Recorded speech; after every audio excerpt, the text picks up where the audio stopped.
बोध सत बाबा साहब डॉक्टर अम्बेडकर का 134वां जन्मदिन वासियों ने डॉक्टर अम्बेडकर की जयंती केवल भारत ही नहीं पूरी दुनिया में बड़े हर्षोल्लास के साथ मनाया जा रहा है। सम्मानित साथियों, 14 अप्रैल 1891 को जब बाबा साहब डॉक्टर अम्बेडकर इस इंदौर महू छावनी में जब पैदा हुए होंगे तो सूरज का तेज भी वही रहा होगा, हवाओं में वही नमी रही होगी। लेकिन जिस दिन 14 अप्रैल 1891 को जिस मसीहा का जन्म हुआ, लेकिन इस देश में बसने वाले 6,743 जातियों का मानव संस्कृति सभ्यता का उस दिन स्मृति लिखा गया होगा। इसलिए लिखा गया होगा कि जो आपके बीच में परम पूज्य बोध सब जो पैदा हुए थे, आज हवाओं की रुख भी मोड़ने की ताकत आपके पास है, तो डॉक्टर अम्बेडकर की देन है। मेरे साथियों, इस कार्यक्रम में उपस्थित हैं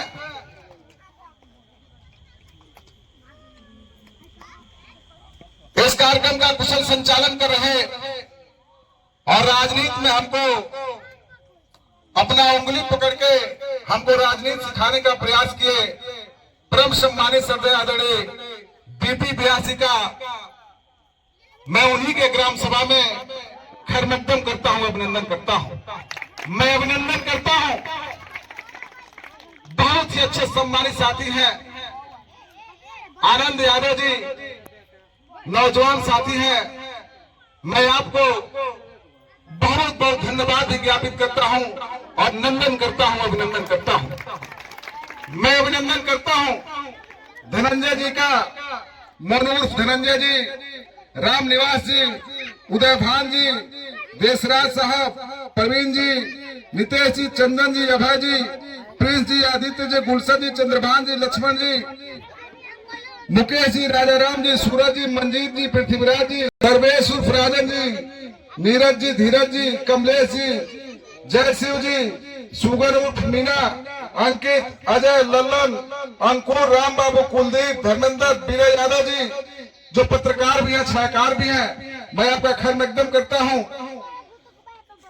और हमारे मनीष जी, निंकू जी, पुन्नू जी, सचिन जी, बादल उर्फ शंभू प्रसाद जी, लव कुमार जी, संजय जी, सनी उर्फ सत्येंद्र जी, कमलेश जी और आयोजक डॉक्टर आनंद कुमार जी, मैं आपका तहे दिल से शुक्रिया अदा करता हूं। और सहायक अध्यापक भी हैं विजय कुमार जी, नंदलाल प्रसाद जी, मदन यादव जी, बिचंडी यादव जी, मैं सभी साथियों का खैर मकदम करता हूं। इस कार्यक्रम में उपस्थित हैं बहुजन समाज पार्टी के वरिष्ठ नेता, हमारे मार्गदर्शक परम सम्मानित श्रद्धेय आदरणीय राम विश्वास जी। इस कार्यक्रम में उपस्थित है हमारे साथ चल के आए हरिंदर प्रसाद जी, ओम प्रकाश तिवारी जी, निरंजन मास्टर साहब और हमारे साथ चल के आए पेशे से अध्यापक हैं आदरणीय नागेंद्र प्रसाद जी। मेरे तबीयत के इनकलाबी नौजवान दोस्तों, इस मुल्क के भविष्य बच्चों, देवी स्वरूप माताएं, बहनों, मैं सबका इस कार्यक्रम में खैर मकदम करता हूं, अभिनंदन करता हूं, वंदन करता हूं। सम्मानित साथियों, आज मुझे कहने में कोई गुरेज नहीं है कि जहर खुद पीकर दूसरे को सुधा पिला देते थे, जहर खुद पीकर दूसरे को सुधा पिला देते थे, अपने रंग रूप को मिट्टी में मिला देते थे। ऐसे डॉक्टर अम्बेडकर बड़ा कम पैदा होते हैं मेरे साथियों, जो मौत को गले लगाकर दूसरे को जिला देते थे।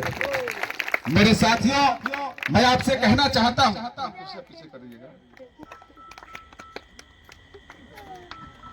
मैं आपसे कहना चाहता हूं, मैं बहुत लंबी बात नहीं कहूंगा, मुझे कई कार्यक्रमों में जाना है।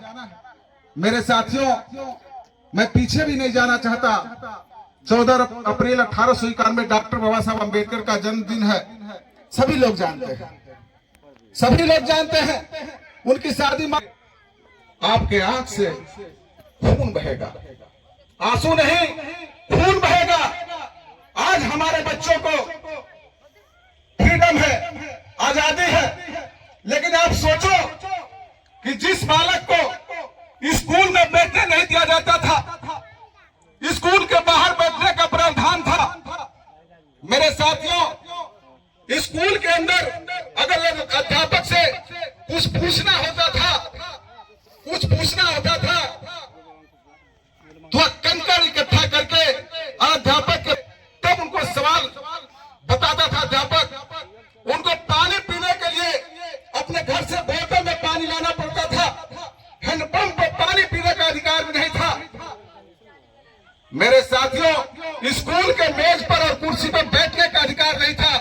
अपने घर से टाटपट्टी लेकर के आकर के स्कूल के बाहर बैठने वाला बच्चा आज भारत ही नहीं पूरे दुनिया में 6 सशक्त जो विद्वान थे, वह विद्वानों में से 1 नंबर के विद्वान परम पूज्य बाबा साहब डॉक्टर अम्बेडकर हुए।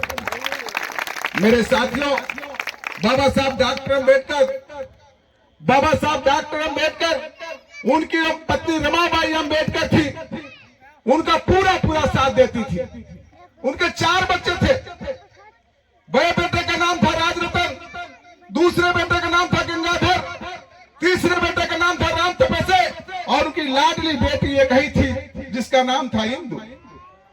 उनका नाम था इंदु। मेरे साथियों, 2-4 घटना उनके जीवन का मैं बताऊंगा, उसके बाद से मैं आपसे विदा लूंगा। बाबा साहब डॉक्टर अम्बेडकर 19 दिसंबर 1930 को जब पहली बार गोलमेज कॉन्फ्रेंस में जा रहे थे, मेरे साथियों, डॉक्टर बाबा साहब अम्बेडकर के बेटे राजरतन का तबीयत बहुत खराब था। राजरतन का तबीयत बहुत खराब था।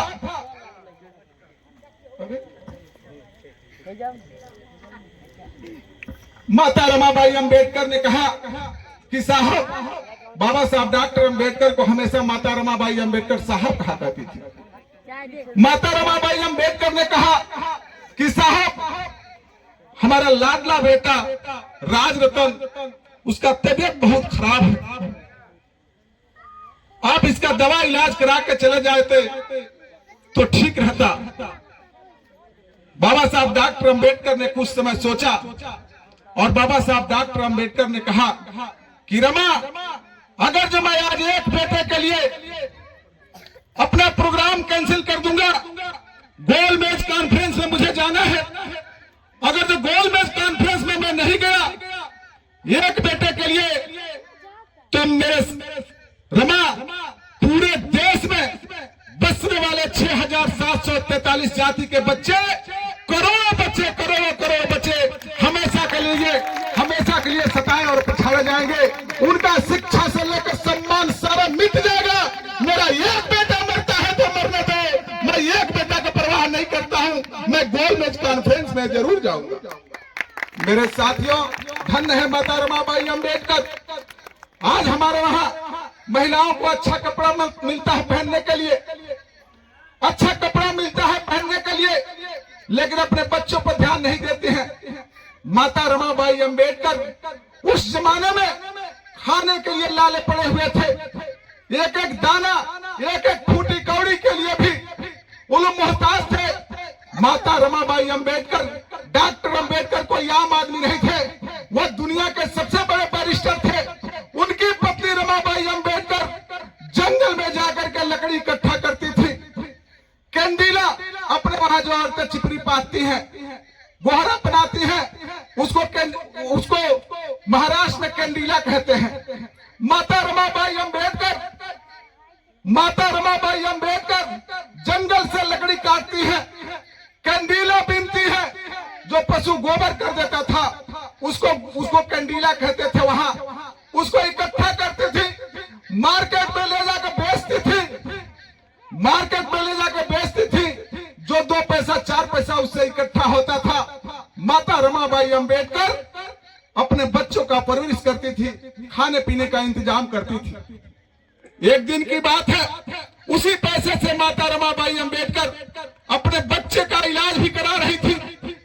एक दिन का घटना है, बाबा साहब डॉक्टर अंबेडकर जब लंदन में आपकी लड़ाई लड़ रहे थे तो वो तार भेजते हैं, रमा मेरे पास पैसा नहीं है, मैं यहाँ भूखे मर रहा हूँ, मेरे पास पैसा नहीं है। मेरे साथियों, डॉक्टर बाबा साहब अंबेडकर जो आज हमारे वहां लड़के पाव रोटी खाते हैं, ये बर्गर खाते हैं, लंदन में वहां जो अंग्रेज के लड़के बर्गर जो लेते थे अच्छा नहीं लगता था, उसको फेंक देते थे। बाबा साहब डॉक्टर अंबेडकर रात के अंधेरे में जाकर के उस बर्गर को पाव रोटी को इकट्ठा कर करके और अपने घर में लाते थे और उसको भिगो करके सुबह का नाश्ता करते थे।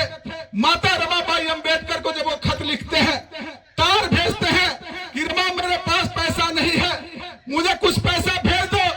माता रमाबाई अंबेडकर जो पैसा अपने राजरतन बेटे के इलाज के लिए रखी थी, वो पैसा डॉक्टर बाबा साहब अंबेडकर को मनी ऑर्डर कर देती है और बाबा साहब डॉक्टर अंबेडकर का बेटा राजरतन 2-4 दिन के बाद अपने दम को तोड़ देता है। लेकिन माता रमाबाई अंबेडकर इस बात को बाबा साहब को नहीं बताती है। वो सोचती है कि साहब जब इस घटना को सुनेंगे तो विचलित हो जाएंगे, उनकी मानसिक पीड़ा बढ़ जाएगी और इस देश में बसने वाले 6743 जो जाति के गरीब बच्चे हैं, उनके जो लड़ाई लड़ने के लिए गए हैं, उनके रास्ते में रुकावट होगा, बाधा होगा, मानसिक रूप से परेशान हो जाएंगे। इसलिए माता रमाबाई अंबेडकर यह घटना उनको नहीं बताती है। बाबा साहब डॉक्टर अंबेडकर जब आपका गोलमेज कॉन्फ्रेंस, आपकी लड़ाई लड़के पहला गोलमेज कॉन्फ्रेंस 19 दिसंबर 1930 को हुआ था। बाबा साहब वह कॉन्फ्रेंस 13 दिन चला था। बाबा साहब डॉक्टर अंबेडकर जब उस कॉन्फ्रेंस से वापस आते हैं तो पूछते हैं रमा राजरतन कैसा है, हमारा बेटा कैसा है। माता रमाबाई अंबेडकर फूट फूट कर रोने लगती है और कहती है आपका बेटा राजरतन, जब आपने हमसे पैसा मांगा उस पैसे को मैंने आपके पास भेज दिया, आपका बेटा दवा के अभाव में दम तोड़ दिया। डॉक्टर बाबा साहब अंबेडकर फूट फूट कर रोने लगे। मेरे साथियों, बाबा साहब डॉक्टर अंबेडकर फूट फूट कर रोने लगे। बाबा साहब डॉक्टर अंबेडकर जब दूसरे गोलमेज कॉन्फ्रेंस में जा रहे थे तो उनकी लाडली बेटी इंदू का तबीयत बहुत खराब था। उनकी लाडली बेटी इंदू का तबीयत बहुत खराब था। बाबा साहब डॉक्टर अंबेडकर बिना परवाह किए अपनी बीमार बेटी को छोड़ करके जब चले जाते हैं, बाबा साहब डॉक्टर अंबेडकर आपके दूसरे राउंड कॉन्फ्रेंस में जाते हैं और जब लौट के आते हैं तो उनके दरवाजे पर बहुत भीड़ लगी थी। बाबा साहब डॉक्टर अंबेडकर ने देखा कि इतनी भीड़ है, उनको किसी अनहोनी की शंका हुई। बाबा साहब डॉक्टर अंबेडकर दौड़े दौड़े जाते हैं और देखते हैं तो माता रमाबाई अंबेडकर अपनी दूसरी बेटी लाडली इंदू को गोद में लिए रो रही थी। गांव के लोग, पटी परिवार के लोग डॉक्टर अंबेडकर को जब देखे तो डॉक्टर अंबेडकर से गांव के लोगों ने कहा कि बाबा साहब डॉक्टर अंबेडकर आप कुछ पैसा दे दीजिए कि आपके बेटी का कफन का इंतजाम किया जा सके। बाबा साहब डॉक्टर अंबेडकर सूट पहना करते थे, कोट और पैंट पहना करते थे। माता रमाबाई अंबेडकर अपनी बेटी को लेकर रो रही थी और जब अपने पॉकेट के हाथ में, अपने कोट के पैकेट में हाथ डालते हैं डॉक्टर अंबेडकर तो उनके पॉकेट में एक फुट्टी कौड़ी नहीं था। मेरे साथियों, हमारे गांव की, हमारे इधर की सारी महिलाएं साड़ी पहनती है, लेकिन वहां महाराष्ट्र की औरतें लुग्गा पहनती है। लुग्गा में और साड़ी में अंतर होता है।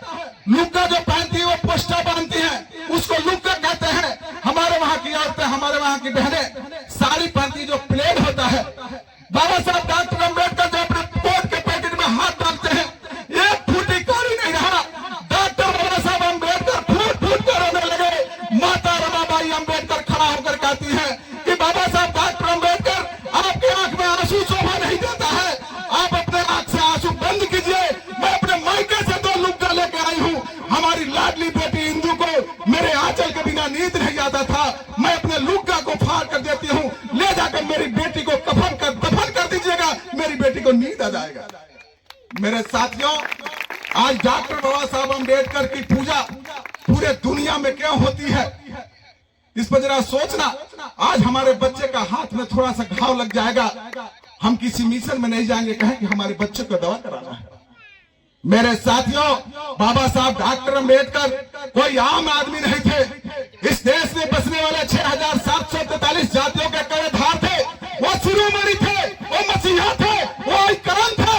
खास तौर से मैं कहना चाहता हूं, 1911 में जब इस देश में ब्रिटिश गवर्नमेंट की सरकार थी, उस समय हमारे महिलाओं को, हमारी बहनों को बाल विवाह था। उनका उम्र 9 साल था।